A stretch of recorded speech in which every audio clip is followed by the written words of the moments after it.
nous sommes en guerre. La meilleure façon de combattre le Covid-19, c'est de rester chez soi. Il s'agit de protéger.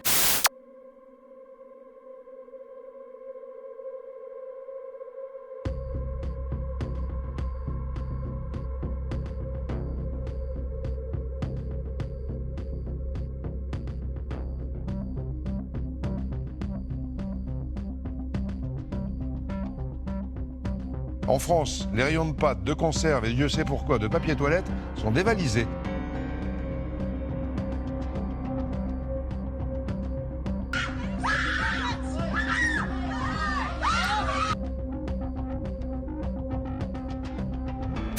Certains pharmaciens ont été un peu surpris de voir des cartons ouverts avec que 6 boîtes à l'intérieur au lieu du carton complet. Comment sommes-nous arrivés à cette situation? Y a-t-il eu imprévoyance? Y a-t-il eu des vols? En réalité, ils ne disparaissent pas tout seuls et ils font parfois l'objet de trafic. Ces comportements sont inacceptables. Le ministère de l'Intérieur rappelle que le port du masque n'est ni obligatoire ni indispensable.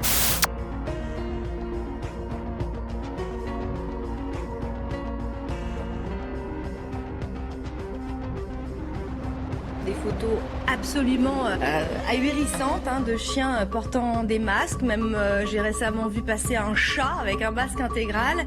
Alors effectivement, on va parler de cette psychose, une peur qui n'épargne absolument pas les animaux de compagnie. Selon l'OMS, il n'y a aucune preuve montrant que les animaux de compagnie peuvent contracter le nouveau coronavirus. Là, on est dans un concept qui est d'une stupidité sans nom. On cherche un virus sur le chien qui appartient à une personne qui est porteuse. Je ne sais même pas si elle était malade d'ailleurs. Et donc on trouve des particules de virus par une méthode qui s'appelle la PCR sur le chien. Mais on en a trouvé sur les tables et les chaises qui sont à côté. Et on n'a pas mis les tables et les chaises en quarantaine.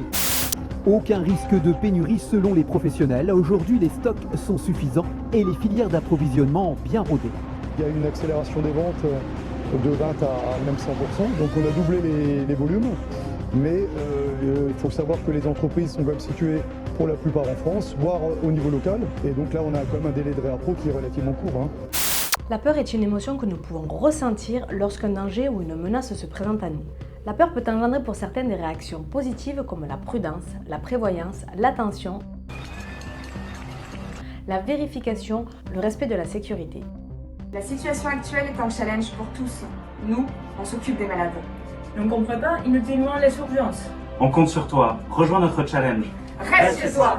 Et pour d'autres, des réactions négatives alimentées par des états émotionnels et cognitifs incluant l'inquiétude, l'anxiété, la terreur, l'horreur, la panique et la crainte.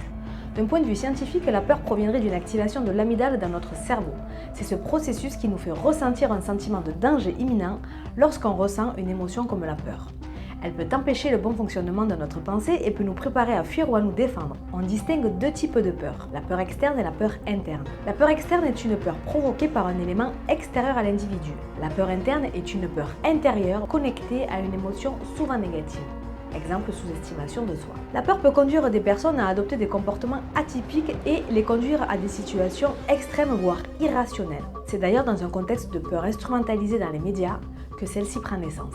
En effet, la peur est devenue un élément quotidien à travers sa prévention et sa diffusion. D'une publication sur les réseaux sociaux concernant la pénurie à une annonce dans le journal télévisé, la peur est constamment mise en avant dans notre environnement. On la transforme, la façonne et la présente chaque jour dans nos journaux. On peut être poussé à suivre le comportement des autres en faisant ce qu'on appelle du mimétisme. La fameuse image du rayon vide qu'on voit sur les réseaux sociaux ou à la télévision amplifiera cette peur. C'est ce qu'on appelle la peur de rater quelque chose. Cette technique permet d'insuffler l'idée que la peur est partout, mais surtout qu'il faut apprendre à vivre avec. Nos peurs sont déclenchées par nos propres perceptions, nos propres images mentales, futures, réelles ou imaginaires. Quand on a peur, on se focalise sur ce qui va nous manquer, sur ce qu'on va perdre, et même souvent sur tous les souvenirs négatifs que nous avons stockés. Pour nous aider à vaincre nos peurs, mettons l'accent sur ce que cela va nous permettre de gagner et le scénario positif que cela va nous permettre de provoquer. Voyons les opportunités que la situation nous apporte. On grandit et on fait grandir les personnes autour de nous. Cette émotion naturelle n'est bien sûr pas à rejeter, mais sachez que les problèmes arrivent quand cette peur n'est plus contrôlée voire mesurée.